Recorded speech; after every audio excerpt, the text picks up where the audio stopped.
This video is going to be a film study look at how DJ Reader and Za'Darius Smith really came through in the clutch in a dire situation for the Lions defense. They absolutely dominated the Chicago Bears offense in the first half, forcing multiple 3-and-outs or situations where the Bears were able to get one first down and then had to punt. DJ Reader and Za'Darius Smith each, I think, dealt with injuries during the game. To me, it looked like Reader's was a wrist after a stop in the third quarter. Za'Darius Smith, I believe, actually came off the field twice, if memory serves. Feel free to correct me if I'm wrong in the comment section. Those guys combined for 3.5 sacks, multiple quarterback pressures, and were exceptional against the run. Now, look, McNeill and Muhammad also played a factor here. Those four guys finished the game, along with Nowaski. So many players went down during the course of the game. I think it's a borderline heroic performance by these two guys from the standpoint of and McNeill and Muhammad, from the standpoint of there's just nobody else left from a depth perspective for Aaron Glenn to even utilize. For them to hold the Bears to 20 points with so many players being out, there's a lot of guys that I actually forgot about when I've talked to people in the Ravens Discord that I operate in and in my reaction video Thursday night. I forgot about Melifonwu and Jalen Reeves-Maybin being out, along with 8 or 9 other guys who either didn't play on Thanksgiving Day or are going to be out for an extended period of time. I've got 7 plays queued up here that I think kind of illustrate the quality of play that you got from these two guys, two veterans who've been around for a while, like I said, combined for 3.5 sacks. This is going to be, I think there's a hold here that calls this back. It ends up being a 1-yard gain for Caleb Williams. So the hold, I believe, is up here to the top side, I guess. I don't know exactly who they called it on in some of these situations because it was so horribly managed from a referee standpoint, if you ask me. This is a 2nd and 3 in the second quarter. Muhammad has decimated the left tackle for the Bears here. You'll get the end zone angle so you can see it. The Bears love this kind of like return motion with DJ Moore. There's a lot to be said about their offense. This isn't necessarily the time. I'm going to do a larger film study video on the Lions for a little bit later this afternoon. This is meant to be the first piece of content that I put out, but complimentary football being played by these guys. This is before Onwuzurike got left the game, so forgive me if the video quality is choppy. If it's too bad, let me know in the comment section. But I'm slowing it down intentionally because Muhammad's got a clean win here off the left side. McNeill is trying to push through against the left guard, and then you can see you've got what essentially works out like a double team against Reader, and then when Williams scrambles, it's him and McNeill who end up making the play. I don't know if there's a better defensive tackle duo in the NFL. If you were to have Onwuzurike, Pascal, Wingo, along with those two guys, you've got an exceptional group, if you ask me, at defensive tackle. The unfortunate thing is, as it stands right now on Friday as we talk about this, and like I said earlier, kind of decompress from the game, who knows who's going to play next week against the Packers. It's a really difficult situation to sit and project right now. Hopefully the Lions are able to get at least 2 or 3 of those guys back to help Reader, Smith, and McNeill. This is third quarter now. This is actually the drive where Chicago goes down to score to open the second half. Going to be a sack by DJ Reader for a loss of 4 yards. And what's interesting about Reader on some of these pass rush attempts, first of all, it's play action, is he's at the line of scrimmage, like really not moving anywhere, and then he's able to redirect and play through contact. It's one of the things that I noticed about him when he played for the Bengals. I think I told you guys when he first signed with the Lions, he's not a pass rush specialist. He's been better at it this year from a production standpoint, but he's really good at this, playing through contact and then being able to impact the quarterback, in this case, Caleb Williams, clean things up essentially once another guy has caused some pressure or once another guy has disrupted the pass pro. And in this case, it's Jack Campbell. He's seen the tight end block out on Muhammad, so he's going to fill that lane. This is a read that the Lions utilized, I think, at least 3 times yesterday, such that the inside linebacker, sometimes it was Campbell, sometimes it was Turner, sees the tight end step out to block, knows that he doesn't have to worry about him in coverage now, so he can be an add-on rusher. And in this case, that's what causes Caleb Williams to step up or decide not to throw the football here to Keenan Allen across the middle, being covered by Brian Branch. And once Williams dodges Jack Campbell, because Williams is a very good athlete, he's able to escape pressure at times and basically create offense, even though the pass pro of the offensive line broke down. He's a wonderful talent. He's a wonderful athlete from an extending the play standpoint. I think that the Lions gave him issues yesterday on settled progression type plays. I think Aaron Glenn utilized zone defense a little more often than we saw prior to this week. Probably not by design, but probably out of necessity. With CD3 not playing and multiple defensive line guys out, Aaron Glenn did a nice job adjusting. I'll cover that in a longer form content video a little bit later today. It's 23-7 here. The Lions have matched the Bears' opening touchdown of the third quarter. Alim McNeill makes this play. I use phrases or terms sometimes, and so forgive me if I don't do a good job of explaining them, but Alim McNeill refuses to get scooped here. So this run concept is going in this direction to our left on the screen, the left-hand side for the defense. I would call it jet dive or jet zone. So you have the jet action that went left to right on our screen, and then the run action going the other way. Pull this back a little bit. And so what's happening with McNeill is the tackle is trying to either take him over and scoop him or just run him in this direction and get McNeill pushed down here such that the running back can cut this back.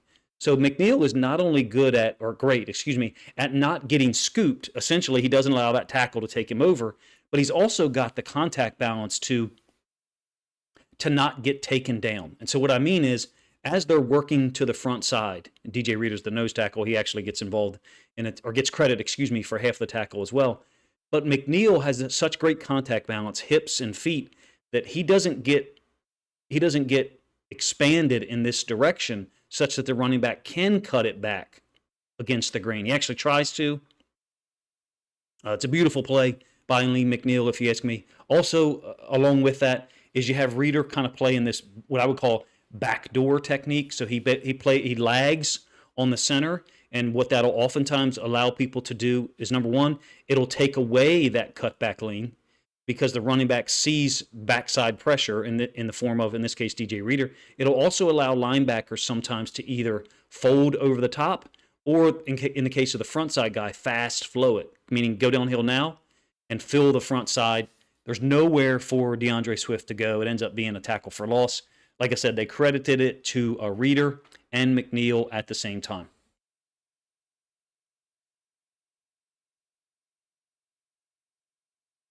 We'll get into some pass rush impact plays by both of these guys.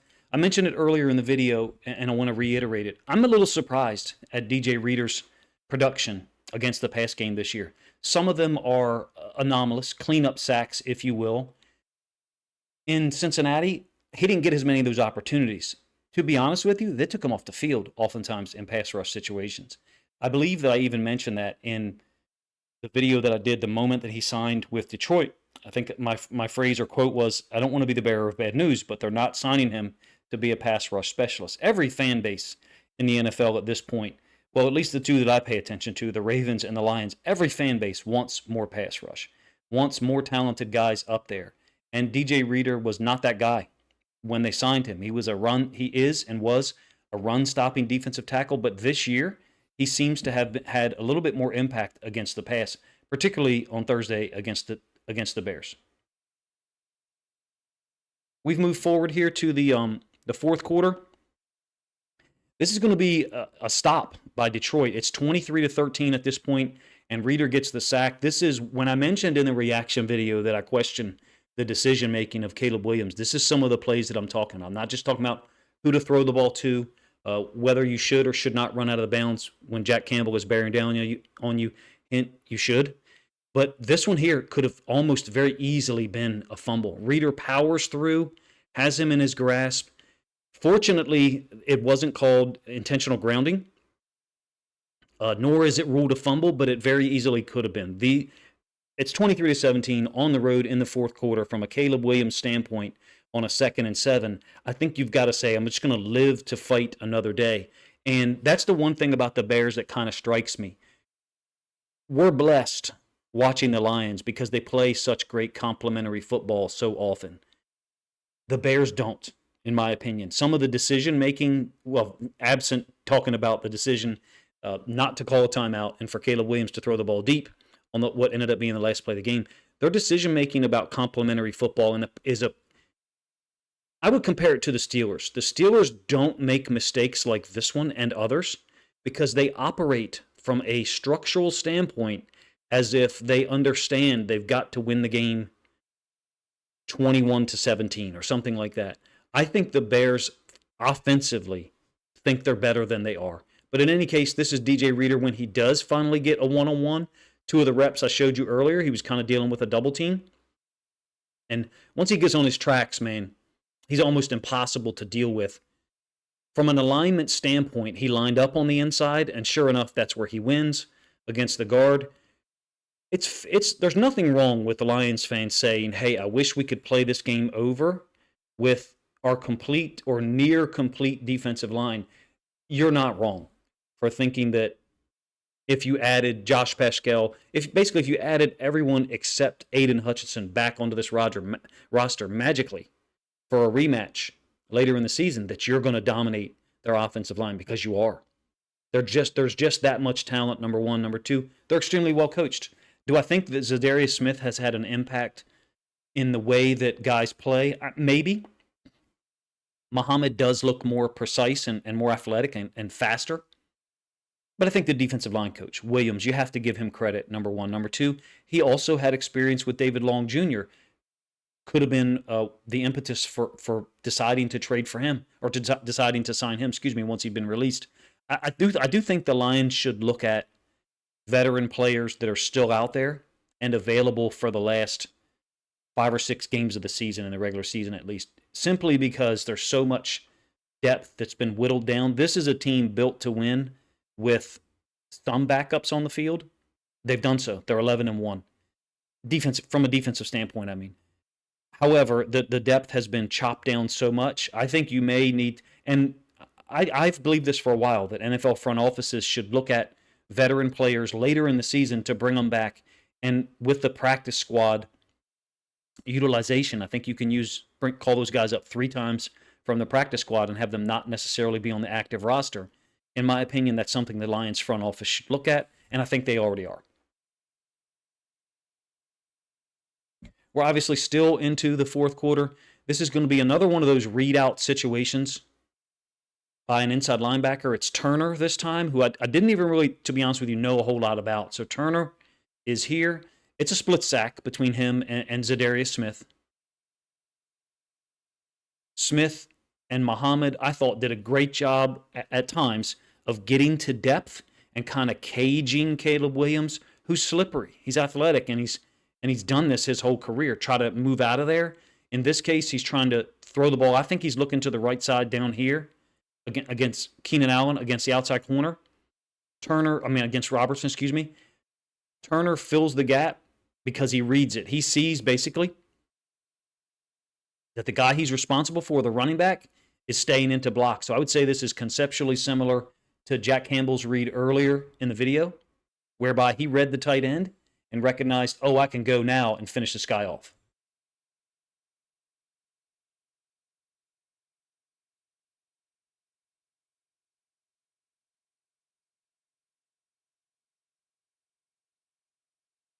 I will say this about Muhammad. One of the things that I noticed yesterday was, even in situations where he didn't win cleanly, I thought he was able to have an impact in the play. He didn't win initially off this pass rush rep against the right tackle. Talking about here. Watch what he does with his hands right now. So he takes his left hand and kind of dislodges the right tackle's right hand, and then takes his right hand and swats him back out, almost like a club. And then Caleb Williams chooses not to throw the football, runs himself right into Za'Darius Smith, who was working against the left tackle, and Turner, who was filling on that readout concept that I talked about twice earlier in the video. Finally, we'll talk about Za'Darius Smith's sack that really leads to the poor decision by the Bears to not call a timeout. I get it. I understand. You don't want to call a timeout on a 3rd and long with, let's say, 28 seconds left. Complete a pass for 8 or 10 yards. Have to hustle the field goal unit out on the field on a 4th down while the clock is running. That's a difficult situation. And just given the organization level I see of the Bears offense and their special teams, I'm totally separating my analysis of their defense because I really enjoy watching their defense play. They're one of the defenses I've already marked down to kind of watch in the offseason and do film study stuff of. I wouldn't trust them to be able to get the special teams group on absent a timeout. So from that standpoint, I get it. But Caleb Williams can't take that long. He just can't. A lot of the onus here has to be on Caleb Williams as well. He had just called a timeout himself earlier in the fourth quarter. So to absolve him of any responsibility, the head coach ultimately, in my opinion, should have to answer to ownership for that situation. I can't argue or blame anyone, Lions fans especially, for saying, hey, maybe they're in tank mode and it was intentional. So this is the last play we'll show in this video. It's Za'Darius Smith's sack on it's already 2nd and 20. And he's off and running. I mean, he is absolutely anticipating the snap count down here. Already started moving before I paused the play. Still the right tackle. I don't know what's going on. I don't know why. There is zero awareness at all for the fact that Za'Darius Smith is lined up out there. He wins cleanly. Muhammad is there as well. This is one of the ones where I thought Muhammad, live speed at least, when I was watching the game live, I thought Muhammad was going to be given split sack credit. You can see Za'Darius Smith already off and running. No one else is out of their stance. The ball has just begun to be snapped. So whatever he identified there, great, good for him. I also wonder, I've seen Odafe Owe do this many times with the Ravens. Saw Kyle Van Noy do it twice last year. It's 3rd and long. So you know they're probably not going to have a hard count because the clock is running. We're at this point, as the ball was snapped, about 41 seconds left in the game, and I believe the clock is running. So he understands they're not going to hard count, number one, and I'm just going to try to anticipate. And I think that's what Za'Darius does. I haven't paid attention to a press conference quotes or anything other than seeing on social media, on Twitter that is, what Caleb Williams had to say about the tackle by Jack Campbell in the first half. I really don't have any positive responses to that. But I would guess that if Za'Darius Smith was asked about that play, that he said, I'm not going to guess, but I was looking for a particular cadence and or movement by the right guard in terms of tapping the center. And then I was going to go off whatever timing that was. Like I said, I've seen Owe and Van Noy do that a lot in the last 2 years. And in a 2nd and 20 situation where they're already in field goal range, I don't have a problem with it. Because I guess maybe you do open yourself up to possibly jumping off sides. It worked out for Za'Darius Smith, and my guess is he wouldn't do that earlier in the game when he didn't absolutely know the timing that the ball was going to be snapped. Veteran players, in my opinion, played a big role on defense. To win a football game in the NFL with so many players already being out and then going down during the course of the game is remarkable, if you ask me. I've been quite harsh on Caleb Williams in the reaction video and this one, as this film study content as well, but he's a talented guy. And he can make pretty much every throw that there is out there from an ability standpoint, from an arm talent standpoint. And with 3 competent, talented receivers as well, for the Lions to be able to accomplish that task against the Bears on Thanksgiving Day with pretty much zero rest and the depth whittled down to nothing, almost negative depth by the end of the game, I think this is a win to be celebrated. I would caution you or maybe suggest, if you're a Lions fan who has the perspective, hey, we can't win like this with this many injuries against good teams, I would settle that down for a couple of days and watch how other teams deal with or don't deal with injury situations that destroy or disrupt their depth. Fred Holmes and the front office have built incredible depth. The coaching staff, I think, has improved players over the course of the season or improved guys from last year's performance to this year. And I think they'll also probably look outside the building, especially this week, for players who they could bring in specific roles, maybe D-line and or corner, who might be able to help the team in specific spots. Since the end of the season stretch run is going to be so important. I mean, the Vikings and the Packers are literally still right there just for the division. It's a high standard in the NFC North in 2024, way higher standard than it was in 2023. Nonetheless, this is a win to be celebrated, if you ask me. Let me know what you think of my thoughts on that issue. in the comment section, as well as the way that I broke down the plays to try to illustrate the impact that DJ Reader and Za'Darius Smith had in producing 4.5 sacks. I think I misspoke earlier. 3.5 sacks, excuse me, and 6 quarterback hits on a day when Aaron Glenn thought did a great job in the first half and then pieced it together in the second half on the backs of veteran defensive linemen like these two. Appreciate you guys' time. If you think other Lions fans would enjoy this film study look at DJ Reader and Za'Darius Smith, then please consider grabbing a link to this content, sharing it out on social media to help this video get more reach.